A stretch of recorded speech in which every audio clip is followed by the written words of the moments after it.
지금 조국 장관 동생 조건 씨에 대해서 이제 항소심이 시작됐거든요. 검찰이 한 말이에요. 조국 동생 대부분 무죄 선고한 1심은 시종일관 불공정했다. 이게 도대체 뭔 말이래? 원래 이 사건이 1심이 그 아주 일부에 대해서 유죄가 났잖아요. 이걸 받아들였을 때 검찰이 항고한 거예요. 이거 이 사건. 조건 씨 측에서는 이거 받아들이겠다고 했었다. 네. 근데 검찰이 항고한 사건인데 1심 자체가 시종일관 불공정했다는 거예요. 난 이 기사를 보면서 참 재밌다고 생각한 게 이런 방식의 대응이 재판에 무슨 도움이 되는가 싶은 거예요. 그러니까 50분 동안 PT 자료를 뭐 돌려가면서 뭐 열변을 토했다는데 내용은 그거잖아요. 1심 판사들이 이렇게 잘못했으니까 너희들은 똑바로 해라. 내가 이렇게 가르칠 테니까 이거 다 보충해서 너희들은 똑바로 판단해 이거잖아요. 그러면은 그 2심 판사들이 좋은 정보 감사드립니다. 우리 1심 판사가 잘못했네요. 우리가 열심히 잘 할게요. 이렇게 나올까요? 말이 안 되는 거잖아요. 이게 새로운 증거가 추가된 것도 아니고 뭐 어떤 법리가 달라진 것도 아니고 기소 내용이 달라진 것도 아니에요. 그냥 1심에서 1심이 그대로 2심으로 연결된 거거든요. 그러면은 그 도대체 뭐가 달라졌길래 그냥 이것도 검찰의 지극히 부끄러운 플레이라고 생각합니다. 아니 자기가 법리로 졌으면 그냥 그 서면으로 그냥 상고심을 진행하든지 그것도 아니고 PT까지 동원해가지고 판사들을 불편하게 만들면 자기들한테 어떤 이익이 돌아옵니까? 그 서울고법의 형사 3부에 배준현 판사, 표현덕 판사, 김규동 판사 이 사람들 재판하거든요. 이 사람들 뒷조사를 했을까요? 안 했을까요? 했겠죠. 이때 이게 제일 궁금하지 않아요? 일단 해뒀겠죠. 지금은 안 하겠지. 근데 이제 법무부 브리핑 이후에 추장관 브리핑 이후에 모든 사건을 보는 시각이 달라졌습니다. 이 부장판사 3명 당연히 그렇게 했을 거 사찰했을 거고요. 검찰이 이렇게 사실 이 기사는 브리핑 전에 나온 거잖아요. 그러니까 브리핑이 있을 줄 모르고 나온 이 기사가 이제는 빼박이라는 거예요. 왜 이런 검찰이 다 이겨야 됩니까? 아니 뭐가 억울해서 무죄 나온 게 지금 열받는다는 거잖아요. 시종일관 불공정했다. 그럼 뭐예요? 지금 이 3명의 판사를 타겟으로 삼아서 쓴 그림이라는 거예요. 보통은 이제 자신들이 피고인에 대해서 혐의를 입증하면 되는 거거든. 재판이라는 게 그런 거잖아요. 혐의를 입증하면 되는 거야. 그래서 내가 쓴 공소장, 우리가 쓴 공소장을 입증하는 과정이 재판이잖아요. 수사를 하고 기소를 하고 재판하는 과정이라는 게 있단 말이야. 그러니까 현대의 모든 재판은 그런 거야. 저 사람이 분명히 뭔가 잘못을 한 것 같아. 그러면 이 사람이 죄를 입증하기 위해서는 어떻게든 이 증거를 찾아내는 거거든. 근데 정치적인 플레이를 하는 거예요. 1심 판결이 너무 불공정했다라고 이야기하는 것 자체. 판결이 그렇게 나왔다면 그냥 어떤 것도 개입하지 않았다면 검찰이 무능함을 증명하는 거거든요. 근데 지금 2심에 와가지고 사법부의 재판이 불공정했다라고 이야기하는 게 웃기지 않습니까? 그래서 2심이라는 제도가 있는 거야. 네.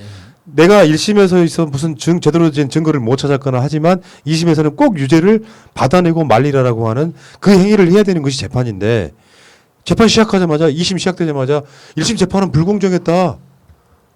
이게 검사가 할 수 있는 말이야. 시종일관 불공정했대. 보통 이거는 그 피의자들이 억울하다는 호소로 이제 주로 하는 표현이잖아요.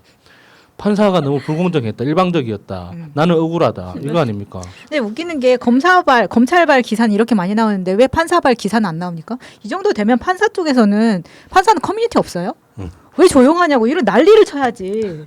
사찰당하는 것을 혹시 알고 있었기 그냥 때문에 그루밍 됐다니까. 그룹이 있는데 배준현, 표현덕, 김규동 판사님 혹시나 검찰이 뒷조사하지 않았는지를 면밀히 보세요. 앞으로는 퇴근하실 때 강남 쪽 오피스텔로 가지 마시고 아시죠? 어떤 판사분은 수년 전 사건이에요. 어디 오피스텔 가가지고 성매매 하시더라고. 그런 거 뒤에서 딱 들켰다고 생각해봐요. 검찰 해달라는 대로 다 해주겠지. 참. 어쨌건 이런 상황이 있었다는 이야기 좀 드리고요. 조국 장관의 가족들, 정경심 교수, 조건 씨, 동생 조건 씨 등 여러 사람들을 수사했지 않습니까? 그러면은 이 질문에 내가 똑같은 질문 한번 물어볼게요. 니들의 수사는 불공정하지 않았네? 조국 같은 수사가 있었니 우리나라 역사에? 간단히 말해서 70군데 이상의 압색을 하고도 못 찾아내는 증거는 어떻게 설명할 거니?